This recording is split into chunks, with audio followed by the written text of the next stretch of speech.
आदर के योग्य सभी शिमला के पत्रकार मित्रों और मेरे साथ उपस्थित यहाँ पर सभी संगठनात्मक संगठनों से प्रतिनिधिगण, जैसे जैसे लोकतंत्र का महापर्व का दिन नजदीक आता जा रहा है, वैसे वैसे हिमाचल प्रदेश के अंदर झूठ का प्रचार जो है वो कांग्रेस पार्टी के द्वारा फैला करके लोगों को भ्रमित करने का एक कुप्रयास किया जा रहा है। हिमाचल प्रदेश की मौजूदा सरकार, जिसका कार्यकाल खंड लगभग 16 महीने का हो गया है, और इस 16 महीने के कार्यकाल के अंदर सरकार पूर्णतया विवश और विफल नजर आ रही है। हिमाचल प्रदेश के अंदर आप सभी लोग बड़े प्रबुद्ध जन हैं। काफी लंबे समय से आप सभी लोगों से चर्चा हम करते आ रहे हैं कि हिमाचल प्रदेश के अंदर एक ही सबसे बड़ा वर्ग है, वो है कर्मचारी और पूर्व कर्मचारी समाज। क्योंकि हमारे हिमाचल प्रदेश की जो भौगोलिक स्थिति है, उसकी जनसंख्या के अनुपात में अगर सबसे बड़ा किसी का वॉल्यूम है और डायरेक्ट चुनाव को इफेक्ट करने वाला सबसे बड़ा वॉल्यूम है, तो वो प्रदेश के कर्मचारी और पूर्व कर्मचारियों का है। और ऐसा हो नहीं सकता कि देश में और प्रदेश में चुनाव की बयार चली हो और हिमाचल प्रदेश की कांग्रेस पार्टी झूठ बोल करके प्रदेश के कर्मचारी और पूर्व कर्मचारियों को अपने डोरे डालने का कुप्रयास कर रही है। आप सभी के ध्यान में होगा कि जब 2022 का चुनाव कांग्रेस पार्टी ने लड़ा, तो जब इनको यह महसूस हो गया कि हमारे हाथ से सत्ता जा रही है, भारतीय जनता पार्टी की सरकार पूरा सत्ता में आ रही है, तब इन्होंने एक झूठी गारंटियों का पुलंदा जो था वो प्रदेश के कर्मचारी और पूर्व कर्मचारी और आज आम समाज के समक्ष रख दिया। और आज 16 महीने का कार्यकाल गुजर जाने के बाद भी मैं आप सब लोगों के समक्ष हर चीज को प्रमाण के साथ कह सकता हूं कि जो 10 गारंटियां प्रदेश की सुखविंदर सिंह सुक्खू सरकार जी की अध्यक्षता में दी गई थी, उनमें से एक भी गारंटी 16 महीने के कार्यकाल के अंदर सरकार पूरा नहीं कर पाई है। उल्टा अब जब चुनाव जैसे जैसे अपने यौवन की ओर बढ़ रहा है, तो प्रदेश की कांग्रेस सरकार को, मौजूदा सरकार को यह लगता है कि हमारे हाथ से सत्ता जो है वो सरक रही है, क्योंकि उनका अपना परिवार ही उनको छोड़ के चला गया है, बागी हो गया, और ना जाने आने वाले समय में और कितने लोग उनको छोड़ के चले जाएंगे। वो तो अपने ही बोझ से, अपने ही दुष्कर्मों से जो है वो सरकार गिरने के कगार पर है। लेकिन उसके बावजूद भी, क्योंकि कांग्रेस पार्टी की झूठ बोलने में पीएचडी है, जिसको मैं पीएचडी कह सकता हूं, ये जब इनको लगता है तो ये पीएचडी का माया जाल फेंक करके लोगों को बरगलाते हैं। इन्होंने 2022 के चुनाव के अंदर ये कहा कि हम प्रदेश के कर्मचारियों को ओल्ड पेंशन का जो है वो लाभ देंगे, और उसमें भी इन्होंने ये कहा कि प्रदेश के अंदर पहली कैबिनेट होगी, पहला पेन होगा, पहला निर्णय होगा। लेकिन आज बड़े दुख के साथ में इस बात को आप लोगों के माध्यम से कहना चाहता हूं कि प्रदेश का 1,36,000 लोग जो अपने आप को ये सोच करके बड़े खुशी अपने आप को महसूस कर रहे हैं कि हम जो हैं वो एनपीएस से ओपीएस में आ गए, आज वो अपने आप को ठगा हुआ महसूस करते हैं। उसका कारण है जो इन्होंने आनन फानन में आकर के घोषणा कर दी कि हमने प्रदेश के कर्मचारियों को, 1,36,000 कर्मचारियों को ओपीएस का लाभ दे दिया। मैं आपके माध्यम से पूछना चाहता हूं, क्या हिमाचल प्रदेश के प्रशासनिक किसी अधिकारी ने या प्रदेश के मुख्य सचिव ने इसके ऊपर कोई अपनी टिप्पणी की, इसके ऊपर अपना कोई वक्तव्य दिया जिसको प्रदेश के लोग ऑथेंटिकेट मान सकते? या प्रदेश के मुख्यमंत्री ने इस बात को सार्वजनिक किया कि जो हमने ओपीएस देने की बात की है उसके पैरामीटर्स क्या है। आज भी किसी को पता नहीं है प्रदेश के अंदर कि हमें मिलने वाला क्या है। ये सारे का सारा झूठ का मायाजाल फैला करके लोगों को बहकाया गया। अभी तक यही चीजें तय नहीं हुई, लोगों से पैसे मांगे जा रहे हैं कि भैया तुम्हें जो मिला है उसको जमा करवा दो, तब आपको पेंशन मिलनी शुरू हो जाएगी। अब जिस जमाने में वो आदमी सेवानिवृत्त हुआ, क्या उसके पास पैसे बचे होंगे? उसके पास पैसा नहीं है, वो जमा नहीं करवाएगा तो उसको पेंशन नहीं मिलेगी। उसके बावजूद क्या प्रदेश के मुख्यमंत्री ने या प्रदेश की सरकार ने इस बात को प्रमाणित किया कि 2004 के अंदर उस वक्त के कांग्रेस पार्टी के मुख्यमंत्री स्वर्गीय राजा वीरभद्र सिंह जी ने जो एमओयू केंद्र सरकार के साथ किया था, वो एमओयू सरकार वर्सेस सरकार था, वीरभद्र सिंह जी ने किया था, क्या उस एमओयू को बिट्रे करने के लिए कोई पॉलिसी हिमाचल प्रदेश की सरकार ने बनाई? नहीं बनाई। ये इमीडिएटली इन्होंने आनंद फानंद में इसकी घोषणा कर दी, क्योंकि इनको पता था कि लोकसभा के चुनाव आने वाले हैं, पर इनको ये नहीं पता था कि लोकसभा के साथ साथ विधानसभा के चुनाव भी आ सकते हैं। तो आगे तो अब ये फंस गए। अब ये इन्होंने चलो घोषणा कर दी। मैं आज आपके माध्यम से पूछना चाहता हूं कि अगर भैया आपने घोषणा झूठी घोषणा की थी, तब भी कम से कम प्रदेश के पूरे कर्मचारी समाज को इसका लाभ देने की बात तो करते कम से कम। आज बिजली बोर्ड के 6,500 परिवार धरने देकर के हड़ताल करने के बाद वापस अपने काम को चले गए। सरकार ने उनसे भी झूठ बोला। बोर्ड और कॉर्पोरेशनों के अंदर अभी तक इन्होंने किसी ओपीएस को लागू करने की बात नहीं की। कुल मिलाकर के अब जब ये चुनाव की वेला आई तो 2-3 दिन पहले एक पोस्टर हम देख रहे थे, सोशल मीडिया पे वायरल हो रहा था कि ओपीएस के बढ़ते कदम। तो जो ओपीएस के बढ़ते हुए कदम थे उसका मैंने आपको एक प्रत्यक्ष प्रमाण जो है वो आप सब लोगों के समक्ष रख दिया है। मैं आपके माध्यम से प्रदेश की पूर्व कर्मचारियों को आगाह करना चाहता हूं कि समय रहते इस बात से सजग हो जाएं। कहीं ऐसा ना हो कि आने वाले कुछ समय के बाद, क्योंकि सरकार तो जिस ढंग से चली है उस ढंग से मुझे लगता नहीं कि ज्यादा दिन तक चल पाएगी। कहीं ऐसा ना हो कि ये सरकार भी झटके खाते खाते चली जाए और आप लोग जो है वो सिर खड़ा करके अपने सारे अधिकारों की तरफ देखते रहे। उसके बाद शिमला तो प्रदेश की राजधानी है। आप लोगों से भी कुछ लोग रोज दूसरे तीसरे दिन गुफ्तगू करते रहते हैं। हिमाचल प्रदेश के इतिहास के अंदर मैं आपके समक्ष जो कह रहा हूं ये बिल्कुल मैं प्रमाण के साथ कह रहा हूं। हिमाचल प्रदेश के इतिहास के अंदर अगर पूर्व कर्मचारियों के लिए किसी ने अगर कोई मील का पत्थर साबित किया, इतिहास रचा, तो सिर्फ और सिर्फ भारतीय जनता पार्टी की सरकारों ने रचा। 2012 में जब प्रदेश के मुख्यमंत्री आदरणीय प्रेम कुमार धूमल जी थे, तब प्रदेश के अंदर एक आवाज लोगों ने उठाई कि जो 5 वर्ष पहले सेवानिवृत्त होता है और 5 वर्ष के 6 वर्ष के बाद सेवानिवृत्त होता है, उसकी पेंशन के बीच में एक अंतर आ जाता है। उसको ठीक करने की कोई योजना बनाई जाए। सौभाग्य से उस वक्त मैं हिमाचल प्रदेश में कर्मचारी और पेंशन कल्याण बोर्ड का चेयरमैन था। लोग बात हमारे तक आई, हमने प्रदेश के माननीय मुख्यमंत्री धूमल जी से बात की। मैं आपके माध्यम से खुल के इस बात को बताना चाहता हूं कि पूरे भारतवर्ष के अंदर आज भी कहीं पर 65, 70, 75 जो है वो किसी भी प्रदेश के अंदर नहीं दी जाती है।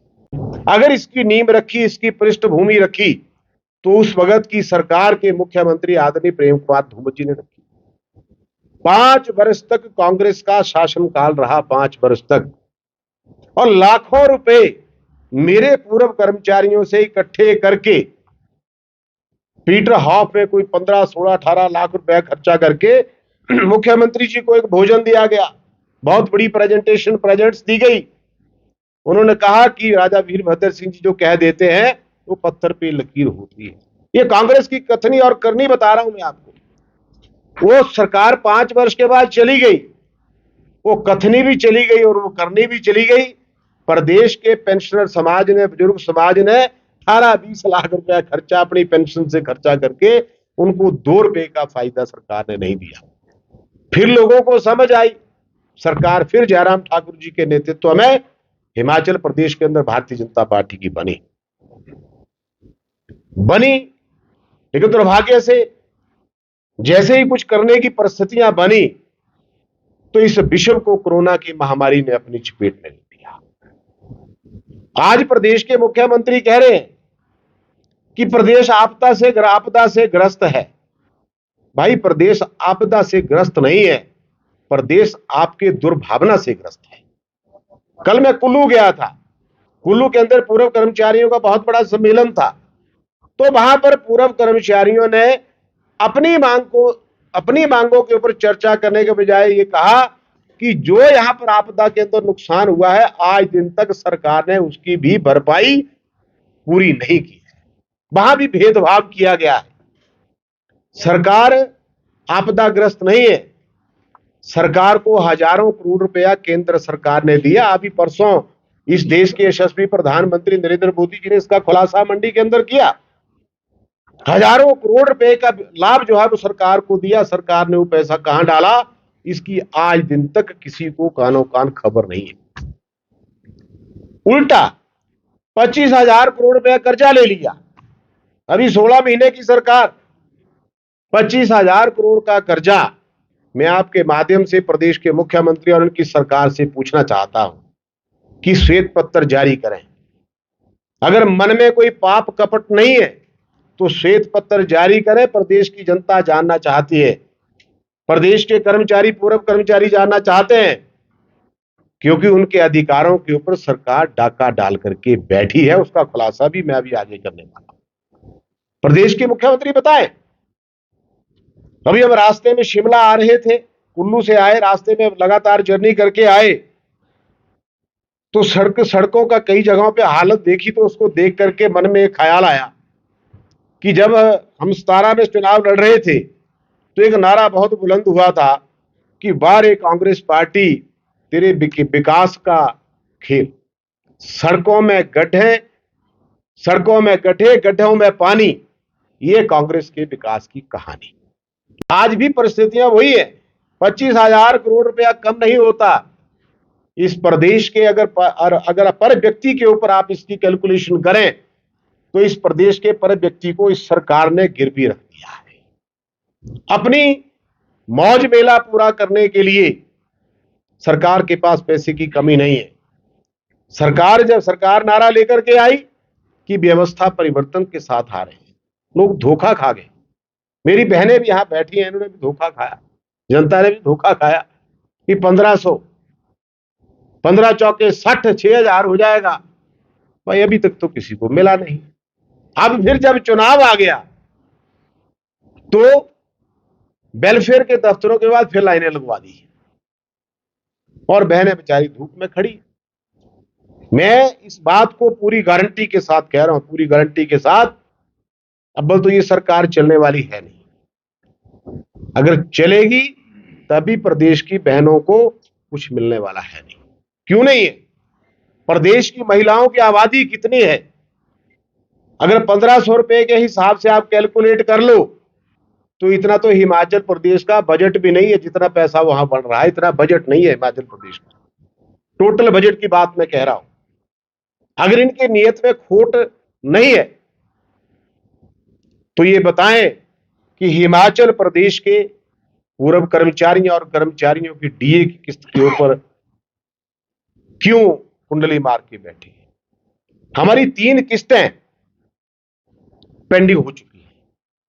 ये प्रदेश की जो अफसरशाही है, मैं बिल्कुल स्पष्ट तौर पे आपके माध्यम से कहना चाहता हूं कि या तो प्रदेश के माननीय मुख्यमंत्री जी खुद कुछ करना नहीं चाहते हैं, अगर खुद करना चाहते हैं तो अधिकारी उनको करने नहीं देते हैं। दोनों ही तरफ से प्रदेश के मुख्यमंत्री बेबस और लाचार नजर आते हैं। अगर देने की नियत होती तो प्रदेश के कर्मचारियों को डीए की किस्तें देते।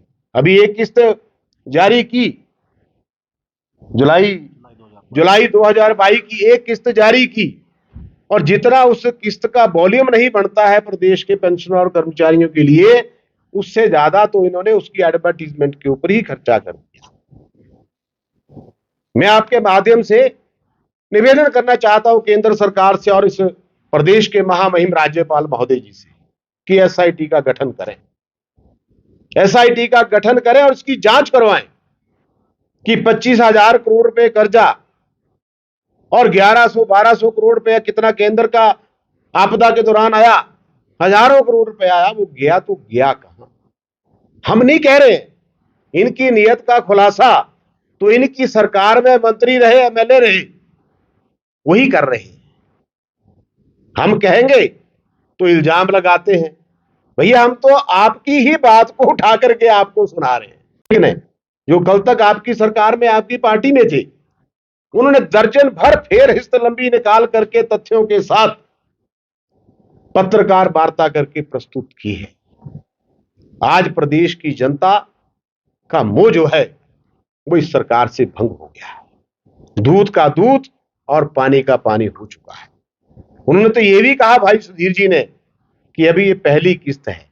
अगर पहली किस्त इतनी भयानक है, आप लोग तो एनालिस्ट है, हर चीज का एनालिसिस करते हैं, अगर पहली ही किस्त इतनी भयानक है तो 16 महीने के अंदर इस प्रदेश के अंदर क्या हुआ होगा, ये आपको आने वाले समय में इसकी जानकारी मिलने वाली है। ये प्रदेश इन्होंने गिरवी रख दिया, ये मित्रों की सरकार बनकर के रह गई। व्यवस्था परिवर्तन हुआ, लोगों के लिए नहीं हुआ। व्यवस्था परिवर्तन केवल और केवल अपने मित्रों के लिए हुआ। आप सभी लोग सीनियर जर्नलिस्ट हैं, क्या इससे पहले इतने ओएसडी रखे गए? क्या इससे पहले इतने सलाहकार रखे गए? सीपीएस रखे गए, कोर्ट से फैसला आने वाला, कई हर कुछ है, हर कुछ। मैं ज्यादा इसके ऊपर टिप्पणी नहीं करूंगा, मैं आज अपनी ही बात करूंगा। लेकिन इसके साथ साथ क्योंकि आपका ये प्रश्न यक्ष रक्ष आने वाला है कि आप बात चुनाव के दौरान हम पत्रकार वार्ता कर रहे हैं और बात हम पूर्व कर्मचारी और कर्मचारी भी कर रहे हैं, लेकिन इसके साथ साथ हम इस प्रदेश के, इस देश के नागरिक, इस देश का और प्रदेश का भला सोचना बुरा सोचना ये भी हमारा अधिकार है। और अगर आज हम खुले मन से कहते हैं, अगर पहाड़ों के अंदर एक कहावत है कि अगर किसी के घर में कोई खाना खाने पहले जाता था तो खाना खाने के बाद ये कहता था कि हे ग्रास दाता तेरा भला हो। तो हमें तो जिसने दिया है उसका गुणगान करेंगे, खुल के करेंगे, और जो छीनने का प्रयास कर रहा है उसका सत्यानाश करेंगे। हमारी बड़ी स्पष्ट बात है कि हिमाचल प्रदेश की भारतीय जनता पार्टी की सरकार ने जब इतना बड़ा कोरोना का, कोविड की महामारी का संकट पूरे विश्व के अंदर आया, और शायद आप लोग तो पत्रकार हैं, आपने भी देखा होगा, मैंने अपनी आंखों से, मैं टांडा मेडिकल कॉलेज में सेवा देने के लिए जाता था, मैंने ऐसा मंजर भी देखा कि अपने की लाशों को छोड़ करके जा रहे थे। ये मेरे सामने की बात है, आंखों देखी बात है। बच्चे अपने माँ बाप को छोड़ के जा रहे थे और कहते थे, तहसीलदार मेरे साथ खड़े थे, उन्होंने कहा कि तहसीलदार साहब आपने ही इनका क्रियाक्रम कर देना, शाम को फूल लेने आ जाए। हम धन्यवादी हैं इस देश के यशस्वी प्रधानमंत्री आदरणीय नरेंद्र भाई मोदी जी के, जिनकी सफल प्रयासों के कारण आज हम और आप जिंदा बैठे हैं और आपस में बातचीत कर रहे हैं। ऐसा वक्त हमने देखा, लेकिन ये सरकार इतनी संवेदनहीन है, संवेदनहीन। इनके अंदर संवेदना नाम की कोई चीज नहीं है। जिन लोगों ने उस वक्त परिवार जब छोड़ गए, अस्पतालों के अंदर छोड़ गए मरीजों को, अपने रिश्तेदारों को, जिन 10,000 लोगों ने उनकी बीवी से ज्यादा, बहन से ज्यादा, बेटे से ज्यादा, बच्चे से ज्यादा उनकी सेवा की, उनको पैरों पे खड़ा किया, सरकार ने आते ही उन 10,000 लोगों को नौकरी से बर्खास्त कर दिया। ये व्यवस्था परिवर्तन, ऐसा व्यवस्था परिवर्तन हमने इतिहास के अंदर नहीं देखा। इस सरकार की इससे बड़ी और क्या नाकामी मैं आपको बताना चाहता हूं हमने 30 अगस्त 2022 को जेसीसी की थी। हम छाती ठोक के कहते हैं हमने इतिहास लिखा था पूरे भारतवर्ष के अंदर।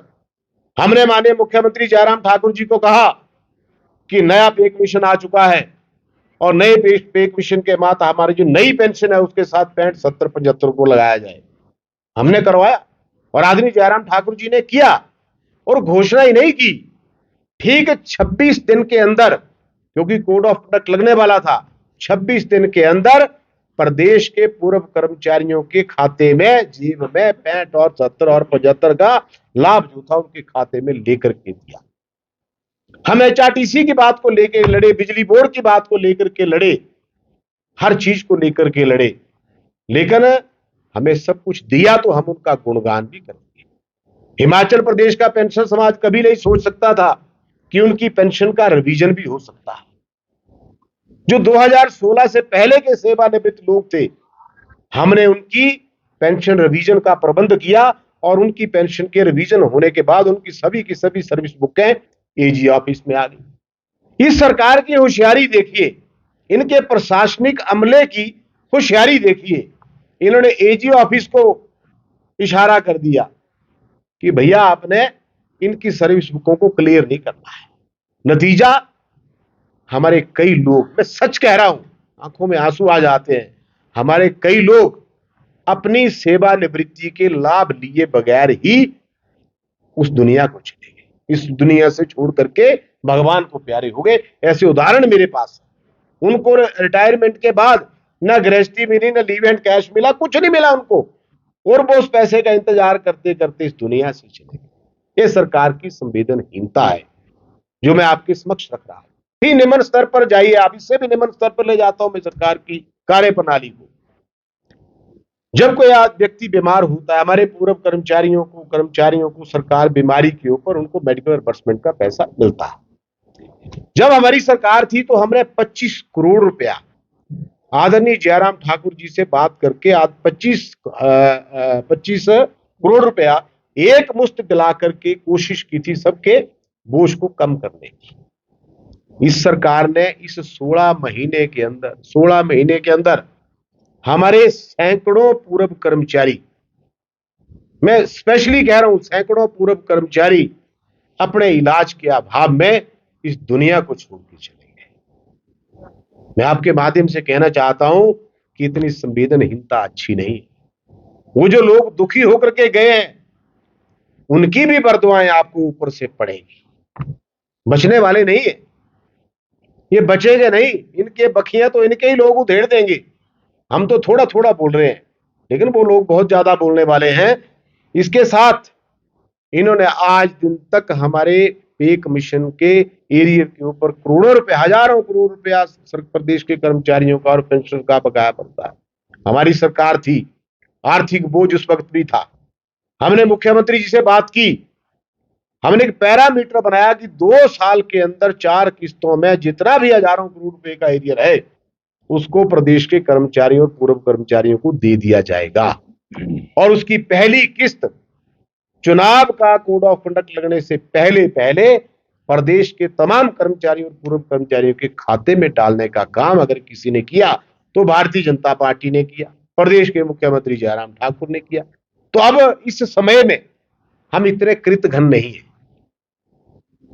मैंने पहले ही कहा कि जो खाने को देता है उसका भला, जिसने हमारे लिए किया, आज मैं आपके माध्यम से कहता हूं कि हिमाचल प्रदेश में 4/4 लेके आएंगे।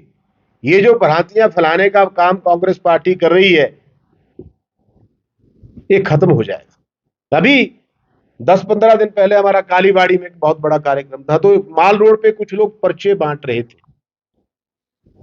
भाई पर्चे की, मैंने पूछा पर्चे किस बात के हैं, तो उन्होंने लिखा कि नरेंद्र मोदी जी ने हमारे हकों को फ्रीज कर रखा है। मैंने बोला भाई, मैंने उस कार्यक्रम के अंदर भी बोला, आज भी बोल रहा हूं कि इतने कृतघ्न मत बनिए। जब ये देश घरों के अंदर बंद हो गया था, घरों से निकल नहीं पा रहे थे, अगर उस वक्त भी इस देश में 5,000 करोड़ लोगों को मुफ्त राशन देने का काम किया तो उस यशस्वी प्रधानमंत्री नरेंद्र मोदी ने किया। अगर आप पेंशन हो, कर्मचारी हो, तब पर्चे बांट रहे हो तो तब भी आपकी पेंशन और आपका डीए रुका नहीं था, किसी की दिहाड़ी नहीं रुकी, किसी की तनख्वाह नहीं रुकी। तो इस करके मैं आप लोगों के माध्यम से इतना ही कहना चाहता हूं कि हमारा समर्थन पूर्णतया डट करके तथ्यों के आधार पर भारतीय जनता पार्टी के साथ। धन्यवाद, आप सभी आए।